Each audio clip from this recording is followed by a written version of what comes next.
Hello everybody, जय माँ काली। ये वीडियो मैं रिकॉर्ड कर रही हूँ अपने स्टेटमेंट के लिए। कुछ दिनों पहले अनिरुद्ध आचार्य ने 25 साल की लड़कियों के लिए कुछ अपशब्द शब्द बोले, जो एक सामाजिक जीवन में धर्मगुरु के द्वारा बोले गए शब्दों की मान्यता में कारगर साबित नहीं हो सकते।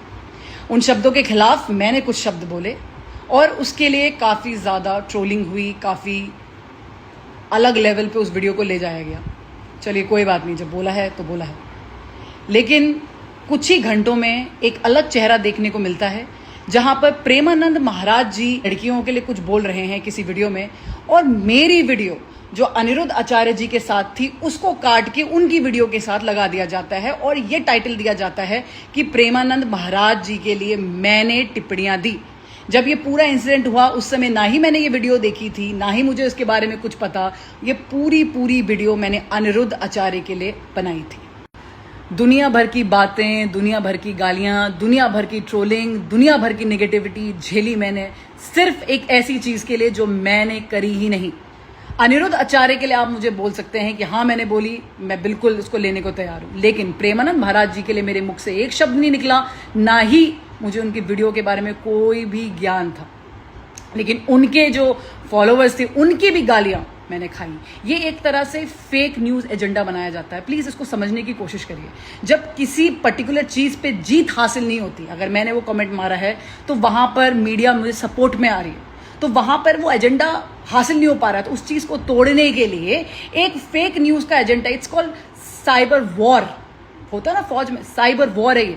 एक दूसरी न्यूज फैलाई गई जिसमें मेरी इमेज को डाउन किया गया, अननेसेसरी उसको पुल डाउन किया गया ताकि इस न्यूज से हमारा ध्यान हट सके, और ऐसे ये पूरा एक चक्रव्यूह रचा गया। लेकिन अब एक चीज की हद पार हो रही। हद तब पार हुई जब प्रेमानंद महाराज जी को किसी की फेसबुक में डेथ थ्रेट आई कि भाई जान से मारने की धमकी।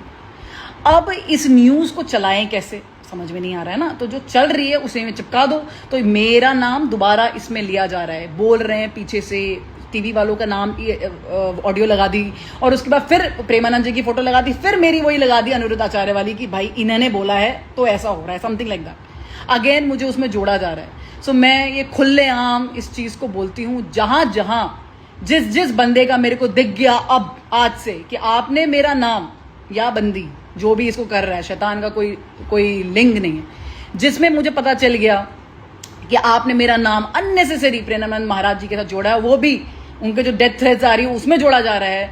मैं इतना सीरियस लीगल एक्शंस लेने वाली हूं आपके खिलाफ कि आप भी सोचेंगे अपने जीवन में कि ऐसा हमने क्यों किया। किसी की भी मॉडेस्टी आप ऐसे तोड़ नहीं सकते। हमेशा याद रखिए, फेक न्यूज मत फैलाइए। जिससे कोई लेना देना नहीं है उसके साथ नाम नहीं जोड़ा जाएगा। नाम जोड़ना ही है तो अनिरुद्ध आचार्य के साथ जोड़ो, जिनके लिए मैंने टिप्पणियां करी हैं। उनके साथ मत जोड़ो जिनसे मेरा कोई लेना देना नहीं है, मैंने कोई वीडियो नहीं देखी। मैं फिर आपको बताना चाहती हूँ, जो मेरी ऑडियंस है, प्लीज इस वीडियो को शेयर करिए आगे तक, ताकि जितने भी लोग ऐसी वीडियोस को देख रहे हैं वहां पर रिपोर्ट करिए कि ये फेक न्यूज है। मेरा प्रेमानंद महाराज जी की वीडियो से कोई लेना देना नहीं है। मैंने उनके लिए कुछ नहीं बोला। मेरा पूरा वाक्य, हर चीज अनिरुद्ध आचार्य जी के लिए था। 30 जुलाई को मैंने अपना एक रिटन क्लैरिफिकेशन भी डाला था। आप लोग मेरी पेज में जाके मेरा रिटन क्लैरिफिकेशन देख सकते हैं। उसमें मैंने ये बात क्लियरली बोली है, बट मुझे ऐसा लग रहा है कि शायद लोगों ने पढ़ा ही नहीं है मेरा ऑफिशियल क्लैरिफिकेशन, और दैट इज वाई इस लेवल का ड्रामा चल रहा है। तो इसलिए मैं मजबूर हो गई कि भाई मुझे वीडियो बनानी पड़ेगी। लोग पढ़ते नहीं हैं आजकल के। बहुत सारे लोग मुझसे ये भी बोल रहे हैं कि उन्होंने बोला था तो आपको मिर्ची क्यों लग रही है, आप क्यों बोल रहे हैं। सो मुझे मिर्ची इसलिए लग रही है क्योंकि जब आप एक जनरलाइज स्टेटमेंट पास करते हैं और आपके शिविर में जब ऐसी लड़कियां आती हैं, औरतें आती हैं, जब वो सुनती हैं तो ये डीप रूट्स तक ये बात जाती है कि ये नहीं होना चाहिए। जो पेरेंट्स अपने बच्चियों को पढ़ने नहीं देना चाहते हैं उनके लिए ये वैलिडेशन टिक हो जाता है कि जल्दी जल्दी लड़कियों की शादी करा दो, भाई ये तो मुंह मार रही है। फिर एक और स्टेटमेंट आता है कि नहीं, हमने तो सबके लिए नहीं बोला, हमने कुछ के लिए बोला। भाई भारत की पॉपुलेशन जानते हो कितनी है? कितनी है भारत की पॉपुलेशन? उसमें कुछ कितनी होंगी?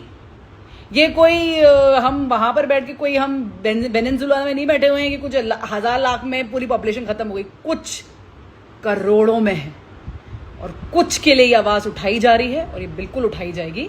लेकिन इसका गलत तात्पर्य किसी और से मत जोड़िए, प्रेमानंद महाराज से मत जोड़िए।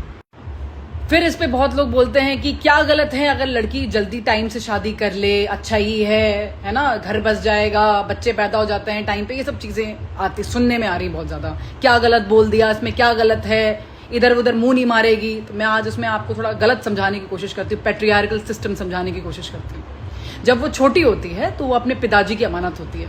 अब इनके हिसाब से 25 साल की लड़कियां तो मुंह मार चुकी हैं, तो 25 साल से छोटी लड़कियां शादी के लिए तैयार है, मतलब जल्दी कर दो। मतलब उसकी 20-21 साल में बेचारी की ग्रेजुएशन कंप्लीट होगी, जब तक कि वो सोचेगी कि अपने पैरों पे खड़ी हूं, दुनिया देखूं, घूमूं, अपने अपने पंखों को फहराऊं, आजादी लूं, मुझे फ्रीडम चाहिए, तब तक उसकी शादी हो जाएगी। और घर से निकलते ही पिताजी की अमानत जो है अब अपनी हस्बैंड की अमानत बन जाती है। मैं कोई क्या कमोडिटी हूं, मैं कोई कमोडिटी हूं कि चारे की तरह कभी यहां और कभी यहां डाला जा सकता है। ये फाइट फ्रीडम की है, आजादी की है ये फाइट। अनिरुद्ध आचार्य के लिए जो टिप्पणियां दी गई उस टाइम मैंने ये जब रिकॉर्ड किया तो मेरी स्टोरी में आउट हो गया। अब स्टोरी तो भाई होती है 24 घंटे की, ये रील में तो थी नहीं, रील में होती तो आप सब लोग उसको देख सकते थे।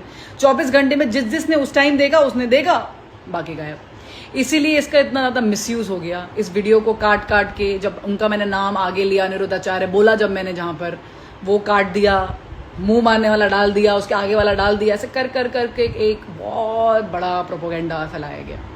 सो मैं उन सब से बोलना चाहती हूँ जो अलग अलग चैनल्स में काम कर रहे हैं, जो ये इन्फॉर्मेशन को मीडिया में बार बार आउट कर रहे हैं, थोड़ा सा अपने अंदर डिग्निटी को रखिए। अगर आपके अंदर इंसानियत है, अगर आप सच की तरफ जाना चाहते हैं, भले ही किसी ने कुछ भी, बोलो ना, जो बोला है बोलो, जो बोला है भाई बोलो, लेकिन सच का साथ दीजिए। जो सच है वो बताइए, झूठ नहीं। याद रखिए इनके लीगल रेपरकेशंस हैं।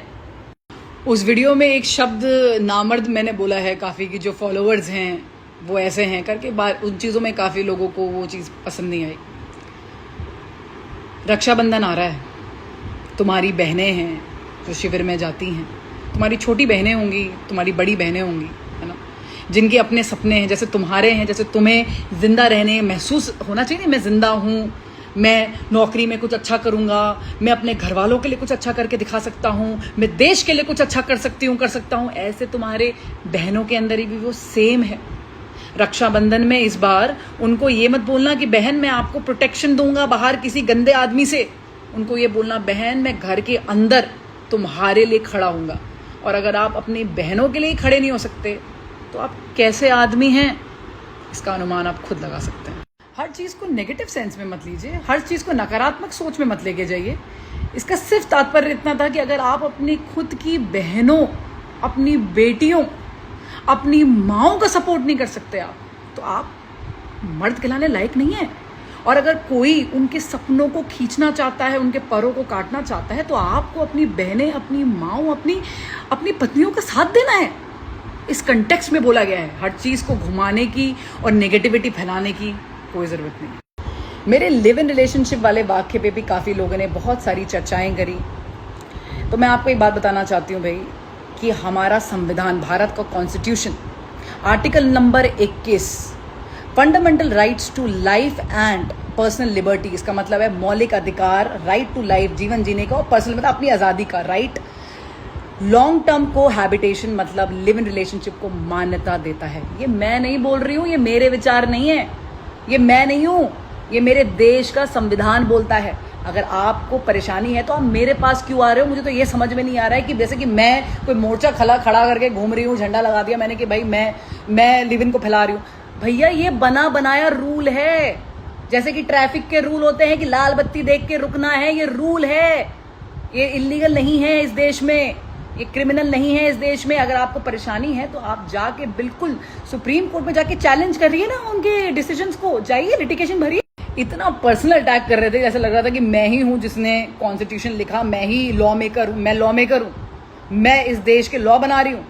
जिसने बनाया उनसे बात करिए। दूसरा, मुझे ऐसा लगा कि हर चीज को, मैं आपको जब कमेंट पढ़ी थी, बहुत ही ज्यादा शोषण वाले कमेंट्स थे, रेपिस्ट वाले कमेंट थे, बहुत ही ज्यादा दर्दनाक, जिसे बोलते हैं ना सेक्सुअल कमेंट थे, बहुत ज्यादा, जिसे कहते हैं ना स्लट शेमिंग जिसको बोलते हैं, वैसे कमेंट्स थे। किस टाइप का इंसान इस टाइप के कमेंट कर सकता है? किस टाइप का कर सकता है? सोचो, जो दिन भर बैठ के ये देखता है, ये सिर्फ वही कर सकता है। दूसरी बात, हर चीज को शारीरिक संबंध से जोड़ दो। लिव इन का नाम सुना, शारीरिक संबंध। गर्लफ्रेंड बॉयफ्रेंड का नाम सुना, शारीरिक संबंध। दोस्ती का नाम सुना, लड़के लड़की दोस्ती, शारीरिक संबंध। तो फिर शादी का नाम सुना, शारीरिक संबंध। क्या शादी सिर्फ शारीरिक संबंध है? क्या दोस्ती सिर्फ शारीरिक संबंध है? या गर्लफ्रेंड बॉयफ्रेंड सिर्फ शारीरिक संबंध है? क्या भावनाएं, साझेदारी, जुड़ाव, एक दूसरे को जानने की इच्छा, ये सब खत्म। तो जाते जाते बस मैं इतना ही कहना चाहूँगी, जो मेरी लड़कियां हैं ना, स्पेशली 25 साल से नीचे की लड़कियां जो है, जो फॉर्मेटिव एज होती है बहुत ज़्यादा, जब बच्चा मैच्योर नहीं होता, चाहे लड़का हो या लड़की हो, they very much dependent on their parents for everything, for education, for money. इतनी जल्दी बच्चा नहीं कमाता, कंपटीशन की तैयारी करता है, स्ट्रेस लेता है, जिंदगी में आगे बढ़ना चाहता है, अपनी उछाल को देखना चाहता है, अपने अस्तित्व को समझना चाहता है। स्पेशली गर्ल्स, लड़कियां अपने अस्तित्व को समझना चाहती हैं। उस नाजुक उम्र में उसको शादी के लिए बोलना, उस नाजुक उम्र में ये बोलना कि वो मुंह मार के आई है, उसके पूरे अस्तित्व को गाली देना, उसके पूरे अस्तित्व को हिला देना, मैं इस चीज़ को कभी नहीं लूँगी।